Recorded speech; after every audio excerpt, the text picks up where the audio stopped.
Hey gang, it's Jeff from Photo Finish Restorations, and on this episode of Muscle Cars and Hot Rods, we're going to get back on Cindy's 1968 Chevrolet Camaro. So check it out, should be a good one.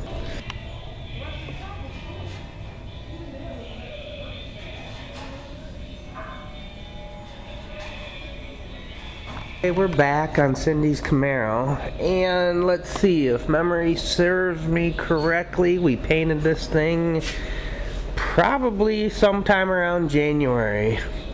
And if you remember how we painted it, we painted our base coat, put down a couple of coats of clear, came in, sanded the clear down, and put 4 more coats of clear on it. So, the reason we let them sit for so long is because we want that clear to fully cure out. And what I've begun doing over here is our color sanding on the car. I'm starting with 1000 grit and a stick. We're going to knock that clear coat down completely flat. We'll work our way up through all our sanding grades to probably around 2500, and we'll start our buff out. Okay, for sanding paper, I've always used the Meguiar's Mirror Glaze. You can see right there on the bottom, starting with 1000 grade. I don't have a lot of experience with the other stuff. I think I've used like Norton 2000 on a few production jobs. So I couldn't tell you, whether 3M or whatever makes a good paper. I know that this has always come highly recommended, and it's what we've always used. I've been using it for the past 6, 7, 8 years, something like this. This right here is an acrylic stick. I use this stick and wrap it with my 1000 grit. Of course, this piece is all dry from sitting overnight. Wrap this with my 1000 grit, and this is what I use to stick that shine flap. You can see here how our peel is, and it's not going to show on camera. I can still see the reflection in the clear to see how well this is cut. I usually open up the bay door and get a reflection going that way as well. So we start with this, and you'll when you use this, you'll want to remember, the harder the block, the more aggressive the cut. This is a hard acrylic block. You don't want to be using some soft hand pad when you're trying to cut that finish down to a show shine. Let's see, from episode 1, what was it? The last episode we did with the sound deadener, which is just the episode right before this, Lone Wolf asked what color this was, and I'm assuming he's talking about the main body color. Our main body color here is Lamborghini Orange Mica. There's a lot of super brass pearl in this thing, and man, when it's out in the sun, it just glows. But it's a very hard and tricky color to paint because the flop on the pearl is a tarnish type green. You know, if you ever put one of those cheap rings on your finger and sweat in it and then the green comes out, that's the flop that you're getting with this pearl. So if you get any modeling or any striping or anything in this color, it just looks terrible. It was a tough color to paint. So yeah, Lamborghini Orange Mica. This is a 2-stage paint, but it went down like a 3-stage, and I'll tell you what, it got me working on this. The white is just a 3-stage pearl that we picked out of our Color Max deck, our Color Max Metallic number 2 deck, and I could tell you the number, but it's not like it has a name or anything like that. It's just got a real super bright white color to it. Looks great out in the sun. The metallic size and quantity matches the Lamborghini Orange Mica really well. And yeah, that's our color. Giving credit where credit due, I went out and picked up one of these weed sprayers. Got the suggestion off Mr. Paint Pimp, our man Tommy Shoe. Hey, it works pretty good, you know. I've always wanted to use the squirt bottle, but when I've tried it in the past, it's kind of a pain in the ass because you're always filling it. Same thing with the old Dawn bottle.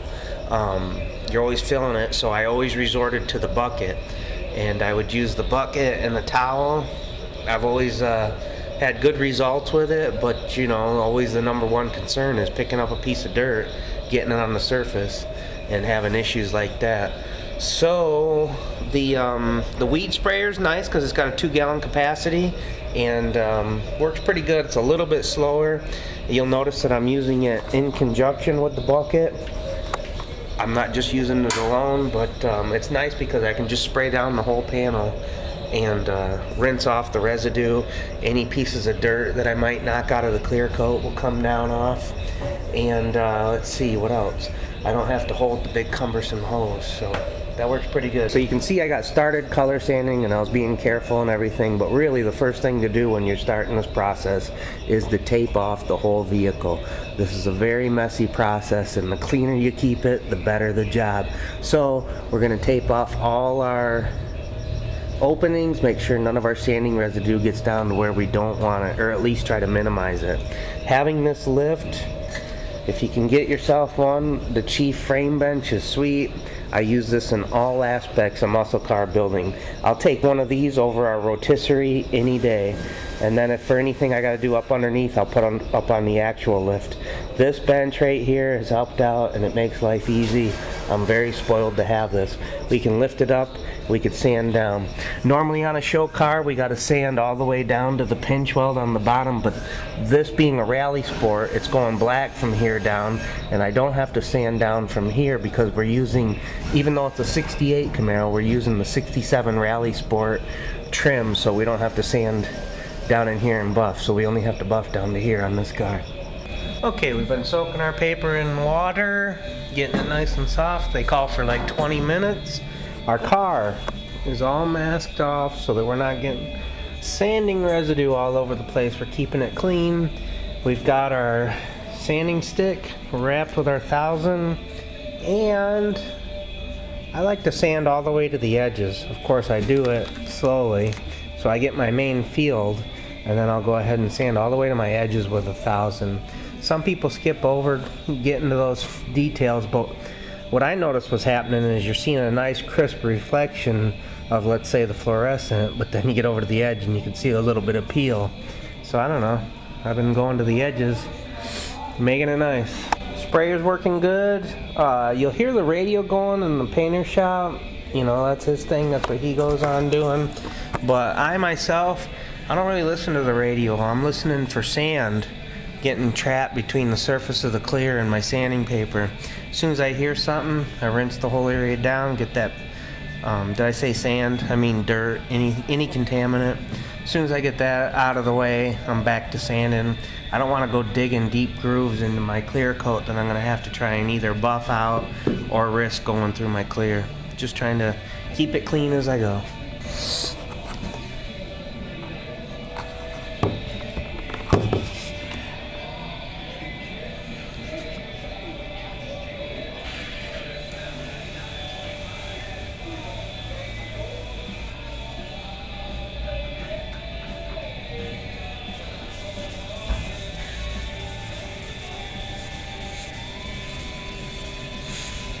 When you're going with your 1000 grit, you're gonna go through quite a bit of paper, and it's been a few years since I checked out the price of the Meguiar's, but last I knew it was about 25 bucks for a sleeve of 25, which means each sheet obviously is $1. It's not inexpensive product.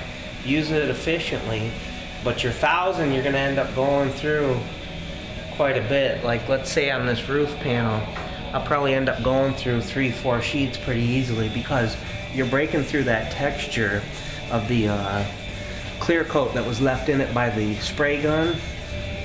And as soon as you get the surface of the clear coat level down and you start working with your 1200 grit to take out the 1000 grit scratches, your 1500 to take out the 1200 scratches, and so forth, seems like the paper starts to last a little bit longer. At least that's my experience, although logic tells me that's not the case because you're actually you're actually down to a more uniform surface, and therefore sanding more area. I don't know how it works out. Maybe it's just a little mind play. Anyway, we'll keep on going. Get this thing done up. I'm setting the camera on the squeegee right now, but usually take a squeegee, squeegee it off, look for the reflection, make sure I got a consistent area. Just because it's all sanded doesn't mean it's consistent. So I like to look at the reflection of the lights or something where I can get a crisp, clean line, and then roll my eye over the surface to make sure that I'm consistent. Nice and straight here, nice and straight here. No peel over here, straight over here.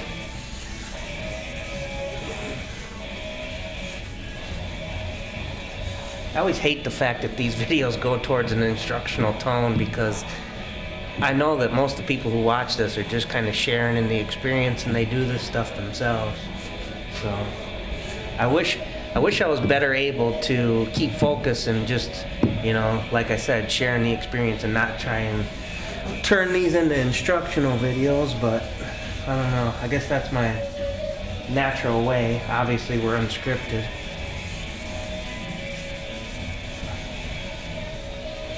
Alright, let's check that area. Okay, here's what it's all about. We're looking for that surface. This is what all that block sand, well, not necessarily the block sanding, but partially what the block sanding was about.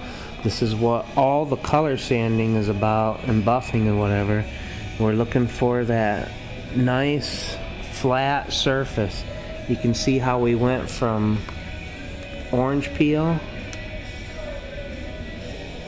and of course it's got a little bit of dust and whatnot on it, a little residue from wiping it down, to a nice, you can't really pick it up too well in the camera. You can see the camera just keeps going in and out of focus, but you want it to be nice and flat, and it's pretty darn flat. So I go through now and knock all my edges nice and flat. Take a little bit more time here and go slowly. Don't go too far, because as the clear flows out, it moves away from edges. So you don't want to just go hitting it too hard, because your clear coat is your UV protection. It's your sealant. It's the protection for your finish. Well, okay, it's the end of the day. We're a good 5.5 to 6 hours into this. This is just one grit, 1,000 grit. Let's see, we did our roof. We came all the way down the side of the car. I only hit the major areas with 1,000 on the tail panel, like down by the RS lights and up here around the gas tank. And we're coming around this quarter.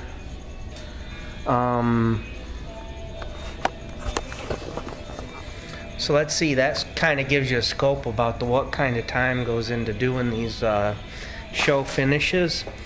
At this point, it gets quicker once you start breaking into the 1,200 grit, the 1,500 grit, 2,000 grit, and depending on how it's going to buff out, probably 2,500. I like the 2,500 because it's not so much that you need it in order to buff it out, but it gives it a crisper shine. Can't describe it any other way other than that. But yeah, I plan on having anywhere between 55 hours in the cut and buff on this 1968 Chevrolet Camaro. So I'm gonna go ahead and end this video right here. I'll get you some more. I'll continue it on. We'll continue the video as we go. Probably get through the rest of the grit, show you how to change up your grit and what to look for when you're removing the grit, because at this point the car's already flat. There was a run that we took care of. Any little nibs of dirt or whatever have already been taken care of. So at this point, when you switch your sanding paper up, all you're looking to do is take that 1,000 grit sanding scratch out. Okay gang, adios. Catch you on the next one.